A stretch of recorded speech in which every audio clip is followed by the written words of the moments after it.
So in this I hope all are doing well.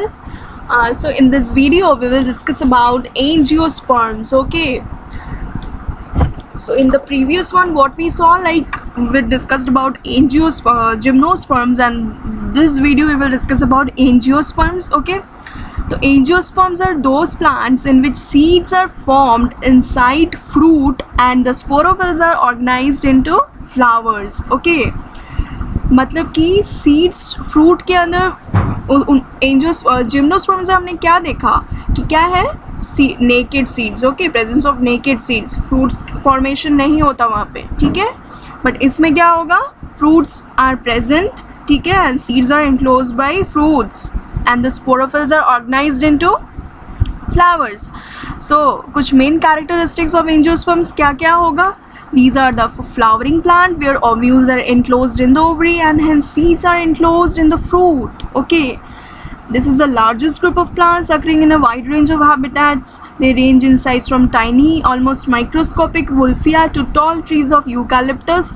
Okay, and they are divided into two classes on the basis of number of embryonic leaves or cotyledons, the dicotyledons and the monocotyledons. Okay, and the two are commonly spoken as dicots and monocots. Okay, for example pea, rose, eucalyptus, mustard, cotton, acacia, sunflower, ये सब क्या हो जाएगा, dicots. Dicots मतलब वो सब plants जिन लोगों में दो कॉटिलिडन प्रेजेंट है in their seed. Okay, example तो अभी मैंने डिस्कस किया क्या क्या होगा, pea, rose, eucalyptus, mustard, cotton, acacia, sunflower. Okay, and the monocots are angiosperms और flowering plants which are characterised by the presence of single cotyledon in the seed. Example banana, cereals, palms, grass, bamboo, orchids. Okay, ये सब example क्या हो जाएगा, monocotyledons. I am talking about the monocotyledons. Okay, banana, cereals, palms, grass, bamboo, orchid. ठीक है, flower. And next one is the flower is the shoot modified for reproduction. The male and female sex organs of a flower are stamens and pistil respectively. ठीक है, तो basically जो normally flowering plants में जो होता है वही वैसे ही चलेगा रिप्रोडक्शन. ठीक है, एंड हियर ये बहुत इंपॉर्टेंट है. एंजियोस्पर्म से मैक्सिमम क्वेश्चन आपको देखने को मिलेगा इस चैप्टर से. ठीक है, एंजियोस्पर्म्स वाला सेक्शन आपको बहुत अच्छी तरीके से देखना होगा. ठीक है, देखिए ये यहाँ पे एग्जांपल देखिए, ये जो फ्लावरिंग वाला प्लांट है जिसमें जो फ्लावर्स है ये क्या है, डाइकोटिलिडनस प्लांट है. एंड द नॉर्मल जो ग्रास देख रहे हो ना, नॉर्मल ये वाला जो simply grass, that is the monocotyledon. Okay, grass type जो भी है, ग्रास नहीं है. ओके, एग्जाम्पल है बुक में आपका दिया हुआ है. ठीक है, and the female. Okay, each stamen, यहाँ पे फर्टिलाइजेशन का प्रोसेस भी गिवन है आपके बुक में. देखो क्या लिखा बोला गया है, each stamen consist of a slender filament with an anther at the tip.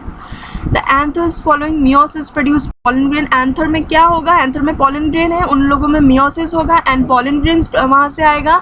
Then क्या होगा, the female sex organs in a flower is the pistil और the carpel. Female sex organ जो प्रेजेंट है वो क्या है, कार्पेल है, pistol है, जो भी बोलो. ठीक है, पिस्टल में क्या है, ओवरी है, ओवरी में क्या है, ओव्यूल्स है, and within ovules they are present highly reduced female gametophyte terms embryo sacs. Okay, embryo sac present है. Embryo sac formation is preceded by meiosis. embryo sac formation के बाद क्या होगा, meiosis होगा. hence each cells of an embryo sac is haploid. ठीक है, meiosis होने के बाद क्या है, जो each cells है embryo sac का वो haploid है. तो haploid और embryo sac में क्या है, embryo sac का ड्राइंग अगर आपको डायग्राम अगर करने को दे तो क्या करोगे, एम्ब्रायो सेक में क्या प्रेजेंट है, 3 सेल्ड एग apparatus है जिसमें एक एक्स सेल है एंड 2 साइनर्जिड है, 3 एंटीपोडल सेल है एंड 2 पोलर न्यूक्ली है.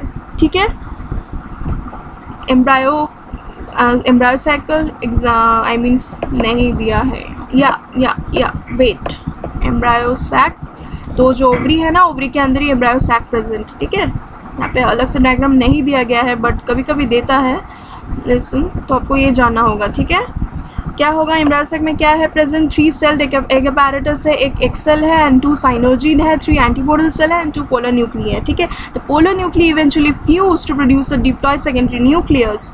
ओके, पोलर न्यूक्ली क्या होगा, वो फ्यूज़ करेगा to produce a diploid secondary nucleus. ठीक है, pollen grain after dispersal from the anthers are carried by wind or various other agencies to the stigma of a pistil. Okay, and this is termed as what? This is termed as pollination. पता है, lower classes में पढ़े हो. ठीक है, we all have read about pollination. The pollen grains germinate on the stigma and the resulting pollen tubes grow through the tissues of stigma and style and reach the ovule. The pollen tubes enter the embryo sac where 2 male gametes are discharged. ठीक है, pollen tube में आएगा 2 male gamete. ठीक है, then male gamete किसके साथ fuse करेगा? एक सेल के साथ फ्यूज़ करेगा to form a zygote. And इस प्रोसेस को हम लोग क्या बोलेंगे? सिनगैमी. क्या होगा? मेल गैमेट फ्यूज़ करेगा एक सेल के साथ to form a zygote, and this whole process is known as syngamy. And the other male gamete fuses with the diploid secondary nucleus to produce the triploid primary endosperm nucleus, that is PEN. ठीक है, male gamete fuses with the diploid secondary nucleus to produce the triploid. तो obvious ही बात है, इधर male gamete n है, diploid secondary nucleus diploid है, तो 2n होगा. तो दोनों n plus 2n we will get 3n. तो that is why, and that 3n is known as the triploid primary endosperm nucleus PEN because of the involvement of 2 fusion. This event is termed as double fertilization. Okay, 2 bar fusion हो रहा है. उधर क्या हुआ? Syngamy हुआ. इधर क्या हुआ? आपका primary endosperm nucleus present PEN produce हुआ. ठीक है, सिनगैमी प्लस पेन 2 बार फर्टिलाइजेशन हुआ, तो इसीलिए 2 बार फ्यूजन हुआ. तो इसीलिए हम लोग इसको, इस प्रोसेस को बोलेंगे डबल फर्टिलाइजेशन. बहुत ज़्यादा इंपॉर्टेंट है, एग्जाम में आएगा. ठीक है, define double fertilization. What do you mean by for double fertilization? Okay, and this event is very unique to angiosperms. Okay, ये double fertilization सिर्फ angiosperms में ही देखने को मिलेगा, बाकी किसी में आपको देखने को नहीं मिलेगा. ठीक है, and the zygote develops into an embryo with 1 or 2 cotyledons and the pen develops into endosperm which provides nourishment to the developing embryo, and the synogyne and antibodies degenerate after fertilization. Degeneration हो जाता है. During this events the ovules develop into seeds and the ovaries develop into fruit. ovules किस में develop करेगा? seeds में. ठीक है, and ovaries क्या हो जाएगा? फ्रूट में डेवलप करेगा. The life cycle of an angiosperm is shown in this figure. Okay, life cycle पूरा इसमें गिवन है. देखिए क्या होता है. पहले क्या है? फ्लावर. फ्लावर से आपका जो पॉलन आएगा. ठीक है, दो तरह का जनरेशन दिखाया है. एक है स्पोरोफाइटिक, एक है गैमेटोफाइटिक. गैमेटोफाइटिक में गैमेट्स जो होगा, जो एंथर है, एंथर से क्या है? पॉलन ग्रेन में क्या है? Microspore mother cell. ठीक है, माइक्रोस्पोर एंजियम से माइक्रोस्पोर बनेगा. देन माइक्रोस्पोर जो पॉलन ग्रेन है.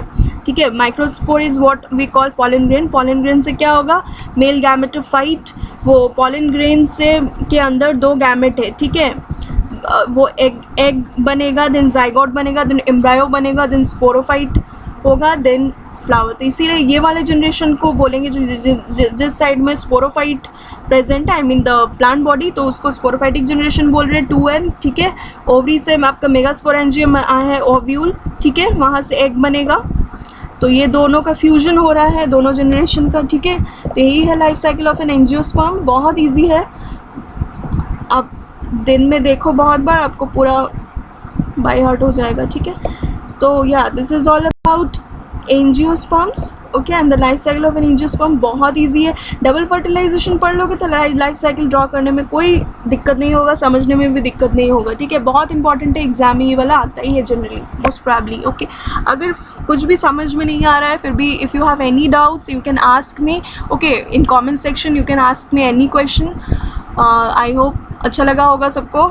So thank you and please do subscribe my channel. Okay guys, thank you.